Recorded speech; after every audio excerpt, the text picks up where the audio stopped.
It's 3 o'clock in the afternoon, which is the time of day when my children turn feral.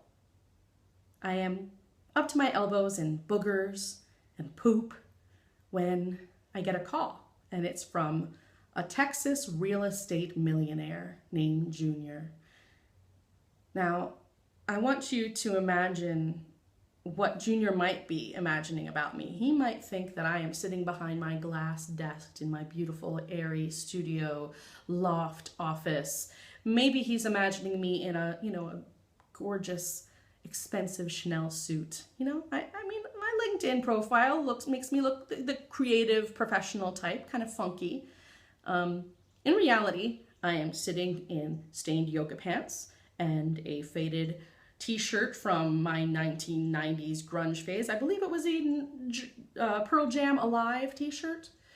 Anyway, I don't look professional. I look like an at-home mom sitting at her kitchen table that's stained with yogurt from days past and a refurbished laptop sitting in front of me. And I've got my 4-year-old in a sleeper hold while I can't keep him quiet so I can talk with the man on the phone. Junior sounds like Billy D. Williams, okay? He's got that Colt 45 confidence, and he says, "Alora, darling, I am so happy we got in touch. I need your help. I've got a Kickstarter campaign coming up, and I could use your advice on where I should take it because I've got a lockbox that connects people to an app and gets real estate agents to show up on demand and give tours to homes within 5 minutes of you showing up at the address. It's going to be a game changer. It's the Uber of real estate." Okay, so the Uber of something is going to be hot. So I'm going to say yes to this gig. Also, I need the money. So I'm going to say yes to this gig. And I say in my most professional voice, this sounds really interesting. I'd love to learn more. How about you send me more information and I'll get my assistant to get back to you with an estimate. Okay, thanks.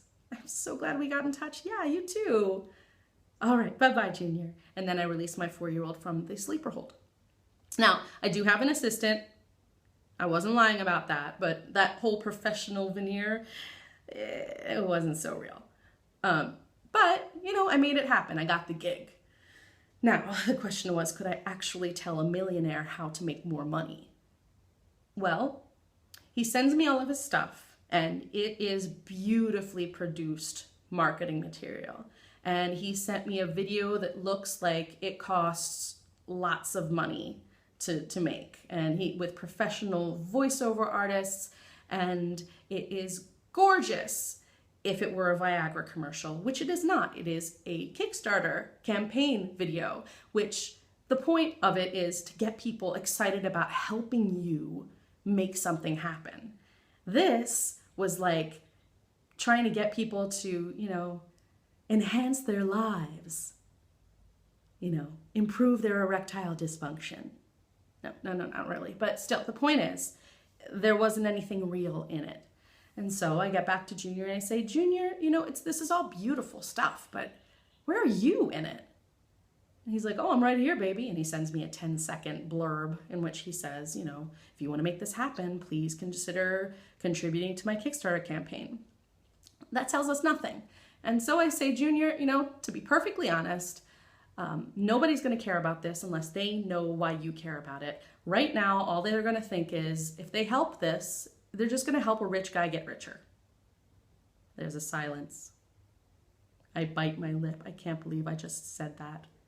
And I'm expecting him to say something like, "I don't think this is such a good fit after all." But he doesn't. He bursts out laughing. He says, "Alora, baby, this is why I hired you. I need a dose of real. You are right." And then he dives into his story. And it turns out he's not just a rich guy. He's a guy who got rich after years of trying to overcome the privilege that faced him every step of the way. He was the son of immigrants, Haitian refugees that worked 3 different jobs to get him through school. At 19 years old, he started his own real estate firm. Okay? This was a guy who earned every penny, and he worked his ass off to get where he is. And he wants to make it easier for real estate agents that are starting out to get where he is without having to work as hard as he did. So I said, Junior, that's the story. That's what you have to go with. And he said, well, I don't want to alienate anybody. I said, don't worry about alienating people who aren't going to need your product. The people that need your product are going to relate exactly to what you're saying. So talk to them. And so we reworked it all. And it wasn't quite where I wanted it to be, but it got my seal of approval.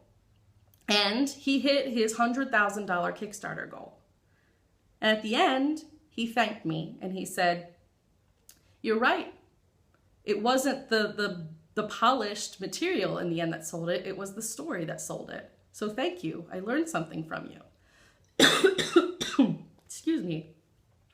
And I learned something too. I learned that it doesn't matter how polished you are.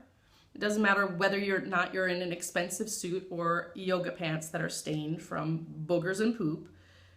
As long as you're real and authentic and sharing of yourself, people are going to trust you and they're going to walk their path with you.